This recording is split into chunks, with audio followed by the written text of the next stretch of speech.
മഞ്ഞ റേഷൻ കാർഡുകാർക്ക് വളരെ പ്രധാനപ്പെട്ട ഒരു വാർത്തയാണ് ഇപ്പോൾ പുറത്തു വന്നിരിക്കുന്നത്. 35 കിലോ അരി ഇനി എല്ലാ മഞ്ഞ കാർഡുകാർക്കും ലഭിക്കില്ല എന്ന റിപ്പോർട്ടുകളാണ് പുറത്തു വരുന്നത്.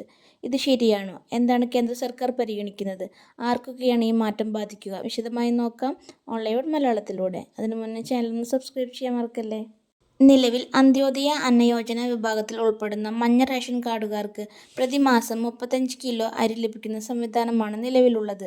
എന്നാൽ ഇപ്പോൾ പുറത്തുവരുന്ന റിപ്പോർട്ടുകൾ പ്രകാരം ഈ രീതിയിൽ മാറ്റം കൊണ്ടുവരാൻ ഒരുങ്ങുകയാണ് കേന്ദ്ര സർക്കാർ.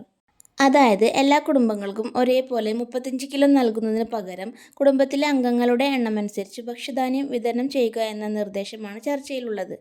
ഉദാഹരണത്തിന് ഒരു കുടുംബത്തിൽ 2-3 അംഗങ്ങൾ മാത്രമാണെങ്കിൽ 35 കിലോയ്ക്ക് പകരം അംഗങ്ങളുടെ എണ്ണത്തിനനുസരിച്ച് ആളൊന്നിന് 7 കിലോ മാത്രമായിരിക്കും ലഭിക്കുക. അതേസമയം ഒരു കുടുംബത്തിന് പരമാവധി ലഭിക്കാവുന്ന ധാന്യത്തിൻ്റെ അളവ് നിലവിലുള്ളതുപോലെ 35 കിലോ ആയി തന്നെ തുടരും. എന്നാൽ ഇത് ഇതുവരെ ഔദ്യോഗികമായി നടപ്പാക്കിയ തീരുമാനമല്ല, നിലവിൽ ചർച്ച ചെയ്യുന്നൊരു നിർദ്ദേശമാണ്. കേന്ദ്ര സർക്കാർ അന്തിമ തീരുമാനം പ്രഖ്യാപിച്ചതിന് ശേഷം മാത്രമേ പുതിയ സംവിധാനം നിലവിൽ വരൂ. അതിനാൽ 35 കിലോ അരി നിർത്തിയെന്ന രീതിയിൽ സോഷ്യൽ മീഡിയയിൽ പ്രചരിക്കുന്ന വാർത്തകൾ കണ്ടാൽ ഉടൻ വിശ്വസിക്കേണ്ടതില്ല.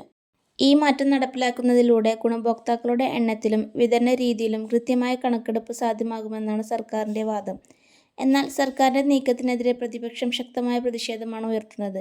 പാവപ്പെട്ടവരുടെ ഭക്ഷണാവകാശത്തിന്മേലുള്ള കടന്നുകയറ്റമാണിതെന്ന് ചൂണ്ടിക്കാട്ടി പ്രതിപക്ഷ എംപിമാർ ഭേദഗതിയെ എതിർക്കുമെന്ന് വ്യക്തമായിട്ടുണ്ട്. ചുരുക്കി പറഞ്ഞാൽ മഞ്ഞ റേഷൻ കാർഡുകാർക്ക് ലഭിക്കുന്ന 35 കിലോ ഭക്ഷ്യധാന്യ വിതരണ രീതിയിൽ മാറ്റം കൊണ്ടുവരാൻ കേന്ദ്ര സർക്കാർ ആലോചിക്കുന്നു എന്ന റിപ്പോർട്ടുകളാണ് ഇപ്പോൾ പുറത്തു വന്നിരിക്കുന്നത്. എന്നാൽ അന്തിമ തീരുമാനം ഇതുവരെ പ്രഖ്യാപിച്ചിട്ടില്ല. ഇതു സംബന്ധിച്ച ഔദ്യോഗിക പ്രഖ്യാപനം വന്നാൽ ഏറ്റവും ആദ്യം നിങ്ങൾക്കായി എത്തിച്ചേരുന്നതാണ്. അതിനാൽ വീഡിയോ ലൈക്ക് ചെയ്യാനും ചാനൽ സബ്സ്ക്രൈബ് ചെയ്യാനും മറക്കല്ലേ. Thank you for watching.